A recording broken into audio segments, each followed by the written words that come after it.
My parents hated everything about me playing guitar. Everything, dude. They used to hide my guitars. Well, my guitar, my $99 Guitar Center cheapie, which is probably why I'm not as good today as I probably should be. They used to hide them.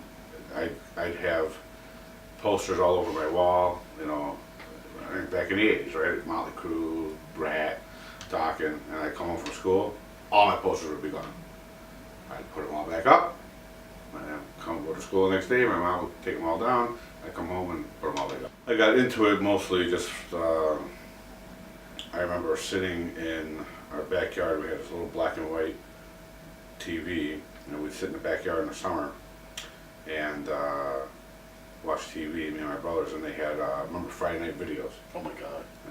So we used to watch Friday Night Videos, and I remember seeing, I'll never forget, I remember seeing Too Young to Fall in Love by Motley Crue, and The Pinnacle, when I said, that's what I want to do, is when I saw Round and Round by Rat. And Warren DeMartini fell through the ceiling, started doing his guitar solo, I'm like, that's it. And that's when the light kind of sparked. Major influences are Queensryche, Dokken, Metallica. This one's tough because even though I played a lot of metal, very tight. I mean, I think it's just whatever speaks to you, you know, whatever you're listening to at the time that connects with you. But I don't listen to rap.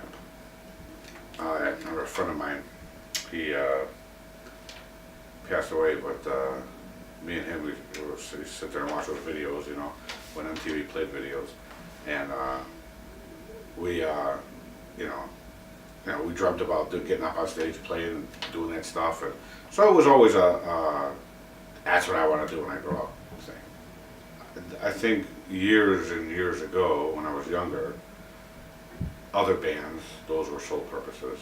In your early 20s, you think that's what's going to happen.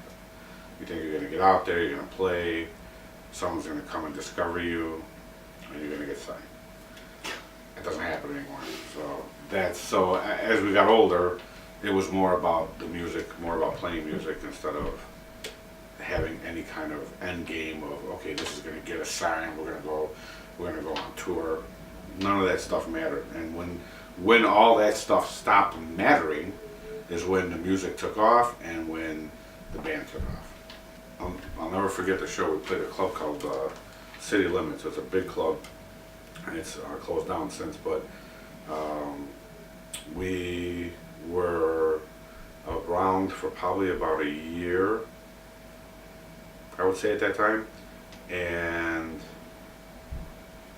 we had to headline that show. I was nervous as shit. I was like, no, man, I don't know. This place holds a lot of people, and it's all on us. And to make matters worse, we had a guy come out with video cameras filming the whole thing. He had cameras behind the stage to show out in the audience. I'm like, oh man, no, this is not going to be good. And yeah, that place was packed. And phenomenal show, and that's kind of when I knew that was it. And I remember my brother coming, you know, we're driving home after the show, and my brother's like, dude, did that really happen? Well, yeah. Well, yeah, it really did. So it was just, I think, just a combination of, you know, the right songs we played that night, and yeah, that was just a good show. And that was kind of like the beginning of what started the whole run. And I ended up coming back here and finishing recording my Only a Dream CD, and that's when I finally released that. And during those recordings, I had my singer who sang on Into the Darkness. He came out and he did a couple of songs that I had sitting around for years, and I'm like, hey, you know, I'd like to redo these, you know. And I always liked his voice. I used to play in clubs, you know, back in the old days, and we used to do shows together. And I always thought, man, someday, man, I want to work with this guy.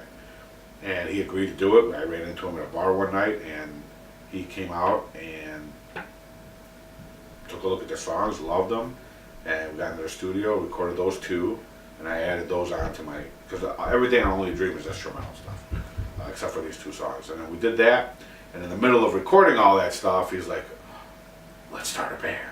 And I was like, and I wasn't really planning on that, because of the whole politics and everything of playing in, you know, in bands is just, it gets to you sometimes. So, at that time, we ended up starting the band, and I called up my brother, who also plays guitar, and I said, hey, grab your stuff, dust it off. You know, I got this guy willing to sing for us. So we put everything together, and that's when Catalano started.